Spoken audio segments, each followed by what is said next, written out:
to Books, Brews, and Besties. I'm Kaylee. I'm Jenny, And we have our brew, do you? which I just finished actually, but it was really good coffee. It's You chugged it down. I know, it's really nice. I have iced coffee. I can't do hot coffee. I also was going to tell you that I have a bunch of tea. And I don't think I've ever told you that. But if you ever want tea, I can make you tea. I did, that's why I brought my tea, and it's just been, this thing keeps this roll hot, like it's still, I wonder if it's still steamy. Hot now. I can feel heat coming out of your little mouth hole. It keeps it hot for so long. So I kind of just pressured Jenny into doing this actually. It is an update on A Ruin of Roses, which everyone knows I have very strong feelings about. But Jenny read it, and I read it in one day, the whole day yesterday. Yes, so we wanted to do an update so that me and Jenny can talk back and forth about it, because I am 100% open to being talked into liking this book, or at least living with its existence. Because I felt like it had a ton of potential, which I said in the last podcast that we talked about it. I just think that it fell really, really, really short. So we're going to hear Jenny's opinions on it now, since she has freshly read it. Okay. So I didn't hate it. I didn't really like it. So the first beginning, I was writing my own, like my tabs are the yellow ones. The red ones are from the girl who read this first and then sent it to Kaylee because it was on her reading list. It's a book club thing that you do. It's great. And I was like, okay, I'm on board. I'm going to read it. Just because I need a palette cleanser too, because I was trying to get into it and I was like, I can't. So I'm reading it. There was just a lot of talk in the beginning that was, I just felt like it wasn't necessary. Just, I mean, she's what, 20, she was 14 plus 9, so what, I mean, was it 6, 7, 8, she's 23. So yeah, she's 23. And some of the talk, I'm just like, it's very immature. I mean, just in my world, I understand that she's not really had like a regular upbringing. I know that she's also not human. They talk about different kingdoms, which is quite interesting that the writer goes for kingdoms instead of realms, because usually it's the demon realm, but this time it's all lots of little kingdoms. I think there's like five shifter kingdoms. 2 are woven, one's the bear queen, and then the other 2 are something that anyway, I was like, oh, this is quite interesting. It seems like there's a lot going on, but I'm on board. Then we have a demon kingdom. Now, the demon kingdom, as we understand it, is the evil one so far. That, you know, and for some reason, which you discover, so spoilers at however many minutes we're in right now. So just be warned, just spoilers. That the I don't know what to say. Spoilers. I'll put it in the description. That the king and the queen of this particular kingdom that we're in got married, arranged marriage, whatever. She misses her family and wants to go home all the time. Anyway, they have a kid. The kid is obviously the guy in this book that is the beast, because it's the Beauty and the Beast thing. It's the whole thing. Anyway, we obviously learn that he wants to go and marry someone for true love, which I want to know more about. We don't learn more about that storyline at all. No, he's very like protective of the information that is around that. Who is he in love with? Is she still alive? Where did she go? Is it her reincarnated? No idea. Anyway, so the son runs away, the prince. The mum gets really upset and apparently dies. Now, we obviously know towards the end that, sorry, hang on. We obviously know towards the end that the dad, the king, the Mad King, is the one that obviously killed the mum to get the son back and then to imprison him. Is a whole thing. He made a deal with the Demon King. That's why the demons are there. The demons are weird sex demons. That's the best I can do. Pretty much. There's a lot of orgies that's going on, but they're all dressed in like animal suits. And it's interesting. I can kind of see that happening, because I can go back into the Beauty and the Beast and they're all stuck in time. And I get it, there's not much else you're going to do. They talk about doing loads of different like crafts and workshops and stuff. So I understand that that's going to be at the forefront of what people are going to do. Yeah, and I think the timeline in this, it's 16 years is how long they've been frozen in that castle. Yes. And none of the people in the castle are aging. No. Whereas in the villages, they are still aging. Life is still moving forward, but the castle, everything's frozen. So, which is very similar. After 16 years, you do get, I could imagine you get pretty bored, and that's especially in the groundhog state of mind where it just keeps the day different. It must be different. Maybe does the days get different? I don't know. I mean, they can they do different stuff every day, but you can only do so much because they can't leave the castle. But they can't go past the forbidden. That's right. That's right. Oh, see, I really like the story, but it's just character development I didn't get on board with. I really did. Like, it's just a lot of things felt forced. There was a lot of repetition. Like, the main girl in this says, Finley says that she wants the Demon King to get gangrene of the dick, which is like fantastic. Yeah, I'm on board. It seems a bit extreme. Can't be thinking something else, but I'm fine. Let's do it. And then later on, we meet the butler, who is like the clock and the candlestick from Beauty and the Beast, kind of in one, and kind of got a little snarky personality. Kind of cool, but just didn't flow for me. And then he says something about that. I hope that the king's dick falls off or something. And I'm like, you don't have another insult that you want to use? Yeah, just do you know what I mean? Bad things happening to the dicks. Yeah, and I'm just, if it was better written, then we would have more descriptions, different descriptions, something that could, you know. And then there was a description of somebody being toothy, and I was like, interesting. That's a unique description to say that somebody is very toothy. And then literally a couple pages later, it says he quickly gone on to meet a toothy girl. And my little tab is, why is everyone toothy? Yeah. Like, do we not have any more description? Do you know, and it's very repetitive like that. It's a lot that keeps going on. And the characters, the older brother, who I understand is not much of a hunter. He's very good at healing and cooking, and which is a fantastic approach to a male character. I love it.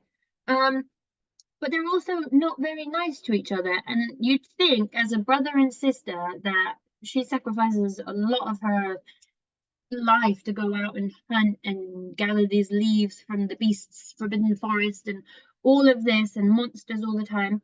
They're just not, and it doesn't feel like a very brotherly sister banter. It just feels, it just doesn't sit well with me. And like on page 65, I'm like, you'd think they'd be nicer, no? I mean, it says, I want nothing more to be kept out of there. The day is dying. Going back to, in other words, get out of your hair and do something useful. I'm like, it just didn't seem like brotherly sister banter. It just seemed like go and do something useful. And you realize that she runs out in the middle of the night to risk her life to bring leaves to you. And she'll go and kill animals for you to eat.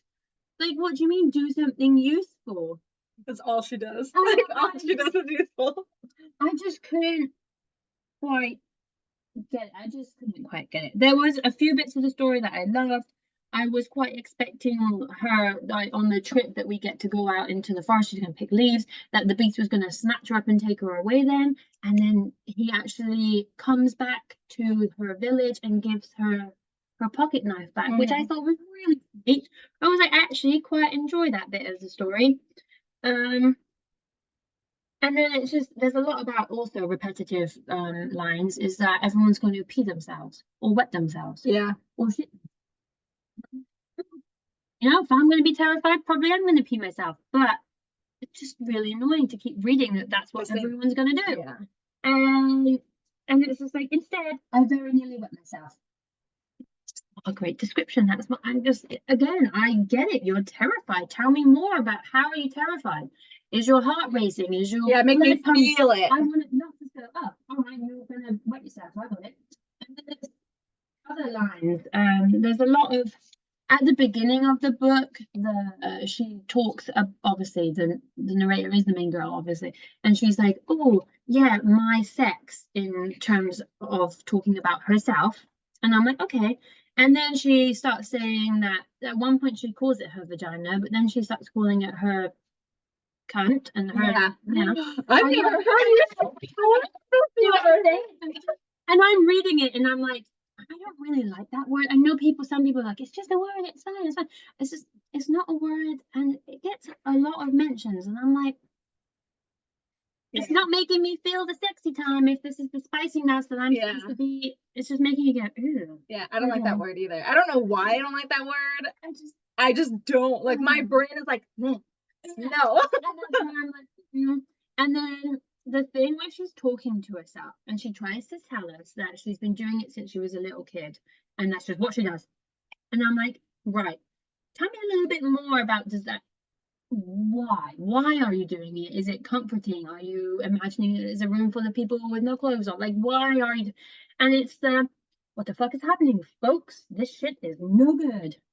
And I'm literally, I can't even listen to you read those things because I hate them so much. I'm already on page 80, and on my tab is, this is getting really old fast, the word folks, because it's like, all right, folks.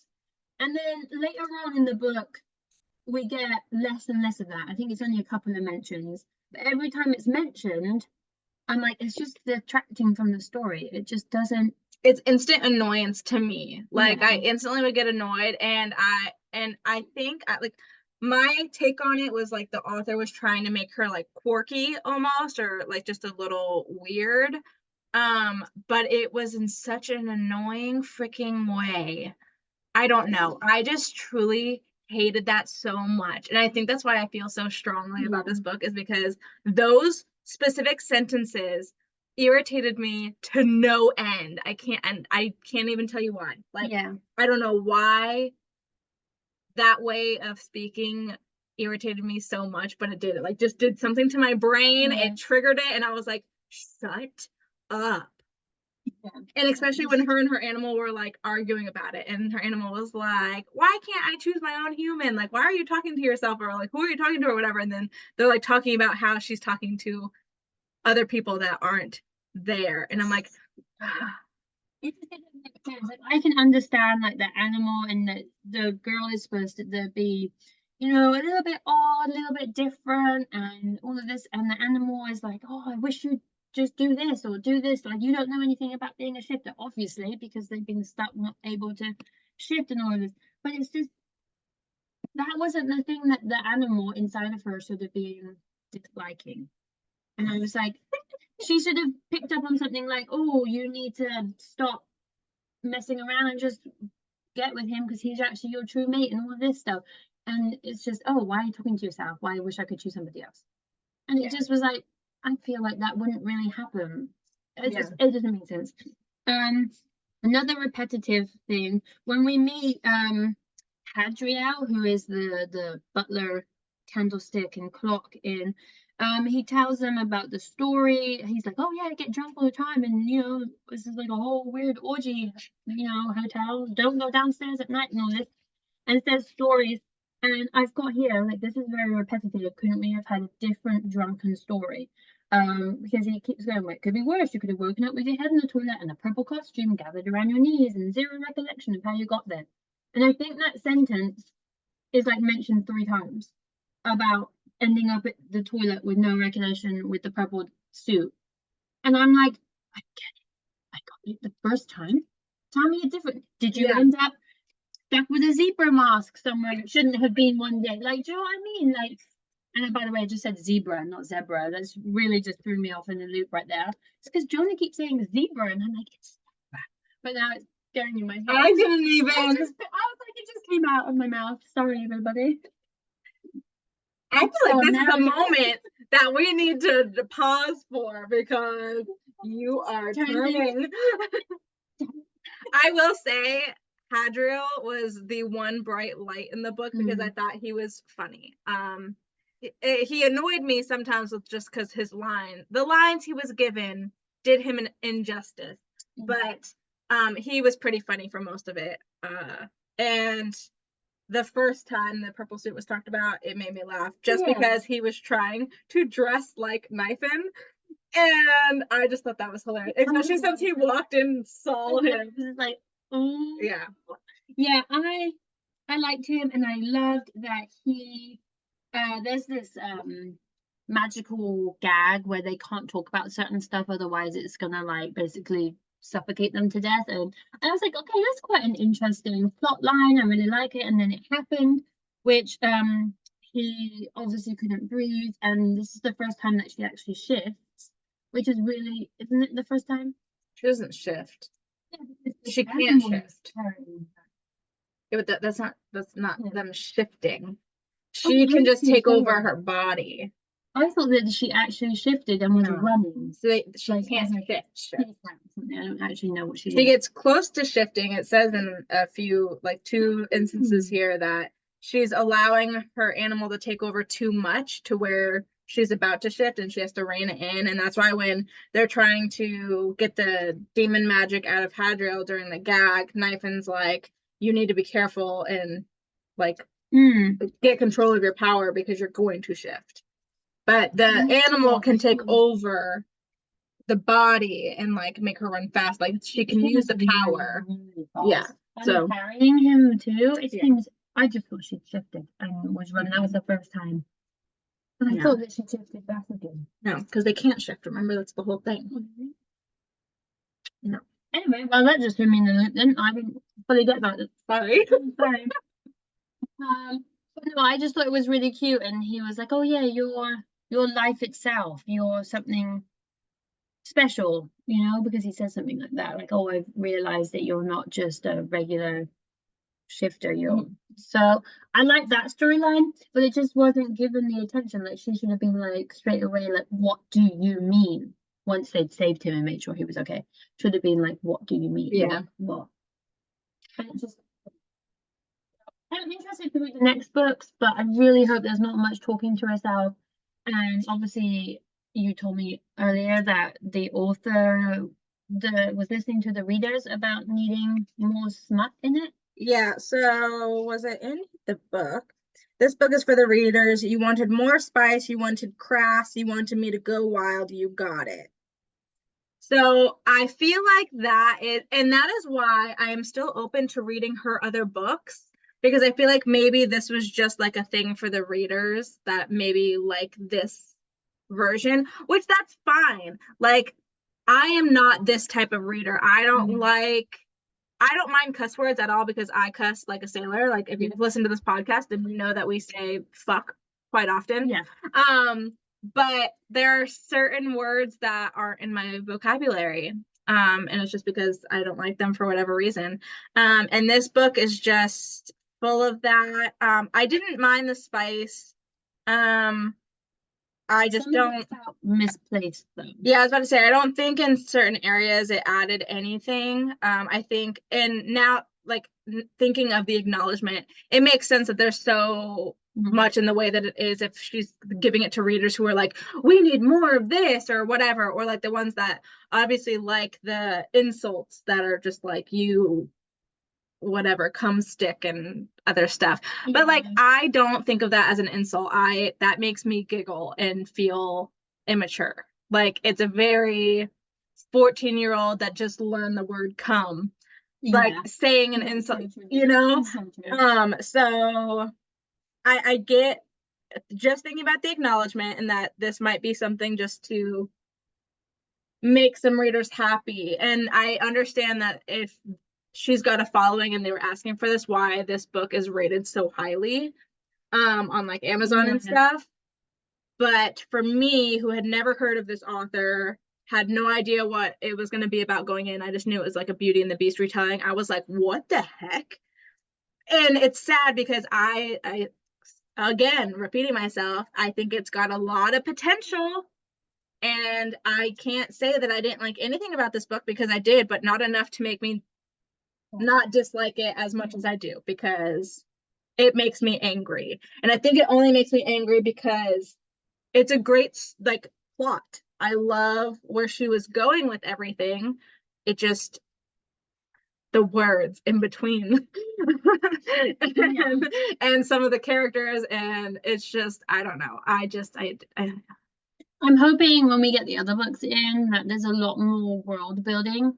I just think character development wasn't strong in this book. I wish there was more. I wish there was more history and story of the characters and not just repetitive stories coming out. Like the Hadriel bit, you know, that could have been a whole thing. We could have learned a lot more about him in his drunken state. He could have gone off talking about random things, you know, that's happened. And he just repeated over and over. And I was like, I get that that's what you're doing, but I don't enjoy. Yeah, I don't no. enjoy. I think it's just really funny because I think some areas are very well written and then Yes. others are just not. And it's like it's not the same person writing. I can And see that. it's weird. So I like Hadriel doing the getting the magic gag thing. I thought that whole scene, it made me feel something. Yeah, I did. I was anxious because I actually liked Hadriel, and I was like, if you fucking kill him, then I'm really gonna hate this book. Um, but and then the end I Yeah. thought was well done because like throughout the whole book you can kind of assume what's gonna happen. But the end where spoilers, where Knifin drugs them all with the tea. I did not see that coming. I didn't see hints of that happening. And then so at the very end when she realizes what he's done, I thought that was a good moment. I thought it was very well written. I agree with that because I think with what that she was looking after him and he needed to rest more. And I was like, oh, you know, and having some sexy scenes with it. I was like, I'm okay with this. It felt a little awkward to be honest. It kind of felt like it was like a teenager. Mm-hmm. Do you know what I mean? I was like, this isn't very adulty sexy time. Yeah. It felt a little weird. It was very immature. Yeah, and I was like, I just want if you're gonna give us the smart, like give it. Like as an adult, because I'm an adult reading it. Like Mm-hmm. I want it to feel like it's great and that would actually happen, you know? And it was just a bit like, Yeah. like, but I suppose that kind of made us all feel a little bit safe and secure, and they're all happy, and you know, see where this goes. And then bam, he's like, bye, and I was like, okay. And also, kind of going into things that we should have gotten more of, is when she figured out, spoiler, when she figured out that he needed the angry everlast plants to cure him. How did you get to that? Because all she really says is that she was thinking about the rhyme that his mom sings, but we had never heard the rhyme. It's in a different language. Yeah. Which also makes me go, what's the little brother or little sister say Sable or something? Yeah. Why is she literally hears it and then goes out and starts singing it? Yeah, how did she memorize it that quickly? I don't know. Yeah, so I think that part was one of the not so well written, just because it left me like, how did you come to this? How are these? And yeah, my first thought was, how did she remember a whole nursery rhyme in a different language when I know for a fact I couldn't memorize a nursery rhyme in my language? Yeah, like hearing it once, no, there's no way. But I would, yeah. So I really was like, how did you come to this? Because I get that she's supposed to be like weird but really smart in the way of mixing herbs and stuff like that. And I was just like, how did you come to this? I truly want to know because that would have been a great part. Yeah. And I was definitely surprised that he left, only because I was expecting a different twist on the ending.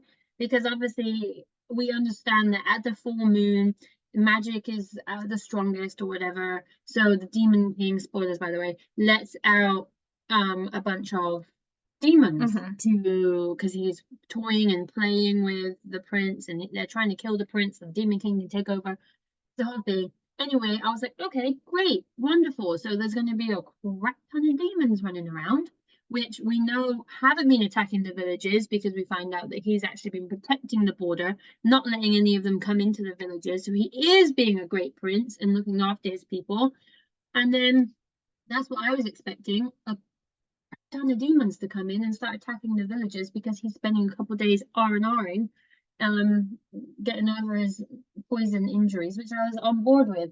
and that didn't happen. He just ran away somewhere, Mm-hmm. which I'm confused. And we all know where the story's going to go. They're going to end up mating. Then, as it's already mentioned in there, which I was guessing is a giant piece of foreshadowing, is that the Demon King, a mated pair that strong, is going to be invincible, and Mhm. he is going to lose.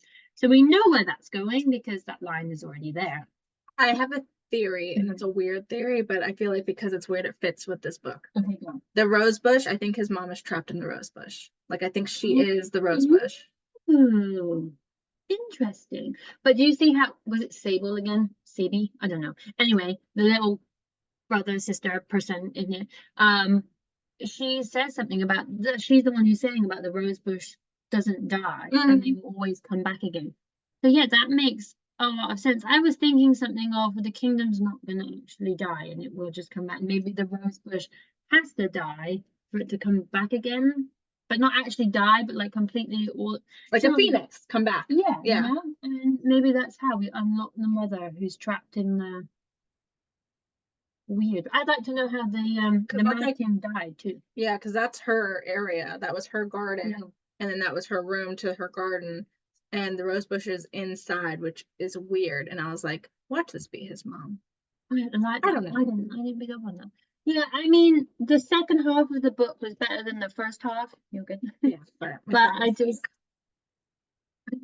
love it. It's not something I'm like really excited to read again. yeah. Like when it's from Blood and Ash or Harry Potter or Fourth Wing, I'm actually excited. Like I'm like, I can't wait to find out what's gonna Yeah. happen. I need to jump into the You know next what I book. mean? I'm like, I want to go to the midnight release parties. Yeah. Unfortunately, this book is not doing it.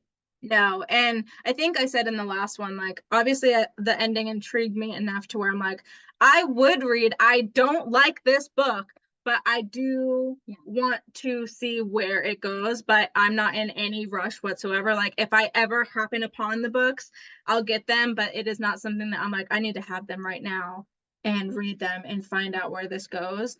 But still, like, I truly want to hear what you guys like about this book because it might change my opinion on it. But Maybe other books are better.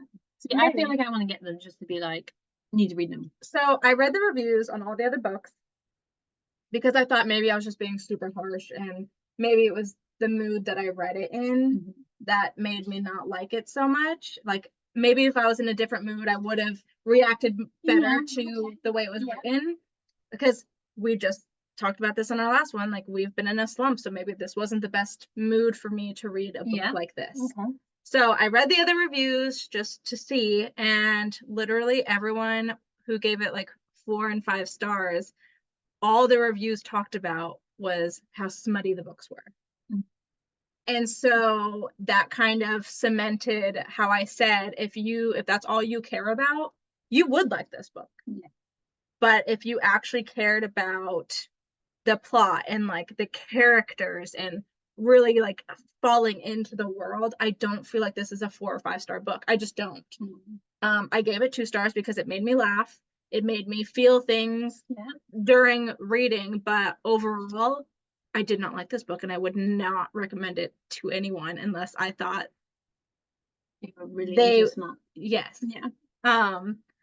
And that might be offensive or whatever, but it's just it is what it is. Like those are, and reading the reviews that kind of just really kind of made it ring true because I was like, okay, so none of these reviews that I'm seeing is about the story and about the characters and how it made them feel something. It's all like it was so smutty, blah blah blah. Like I loved it. It was 10 times more smut than the first book, and that's how it went. And I was like, okay, well then this doesn't make me want to read them more either because I don't feel like I'm gonna get more of the story just based on the reviews that people were writing. And I really hope it's next level on the smuttiness because there's just it was just awkward teenager level smut, and I was like you think I think about FBAA from Bud Nash, everybody. I don't think there's a lot of spoilers here. It's just talking about how smutty that book is. The smut in that goes so good.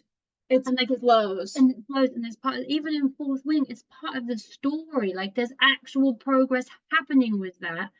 This, I'm like, Sidebar, I just saw someone in one of my book groups on Facebook say that they can't finish Fourth Wing because it's too smutty. And I'm like, there's like 2 scenes, honestly, like 2, maybe 3.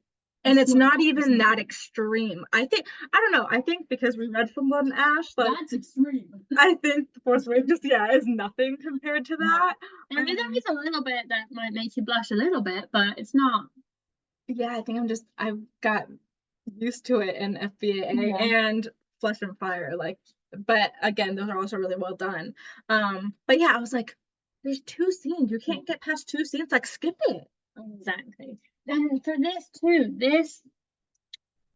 it just didn't. The description you get when you're walking into the big orgy castle is like, oh, there's 4 guys in the line. Oh, there's this person here. And it's just like, if you're gonna give me smut, like actually give it. Don't just go, there's a whole room and there's like 4 people here and there's 2 people here and there's a person riding on a piggyback on this person who's trying to be a horse. And I'm like, I get you're trying to just tell me it, but I'm like, that part is gonna make people want to read it. But it took me a couple of tries to read that line too. That he was like, he had his hands at his middle, obviously with a horse hoof type thing, right? But then there was like a saddle, and I'm like, how is this person sat like that? Like, is it like a fat rat? Like, or like a tail? I had to read it. I did the same thing. I was like, wait, what? Because I was like, and I'm also like a piggyback holding on. And I'm also like, how are you doing things then? Like, how is this working out? But the 4 people like in the line lined, my instant thought was human centipede. And I was like, yeah, I was like, no, thank you. No, thank you. And then I was like, well, that's a whole different kind of book. Yeah, thank you. And yet, it was just sexy. It wasn't like, oh yeah, I'm really excited to read it. It was just a lot of smut thrown at you and random parts. Yeah. But yeah, I wasn't. But I'm so sorry. So if you didn't listen to our last one, I rated it 2 stars. What would you give it now that you've read it and experienced it? Ow, that one hurt. Okay, I don't have as much reading experience as you, so I can guarantee you it is no more than a 3, and that would be if I'm really generous. I'd be down to, I'm at like a 1.5.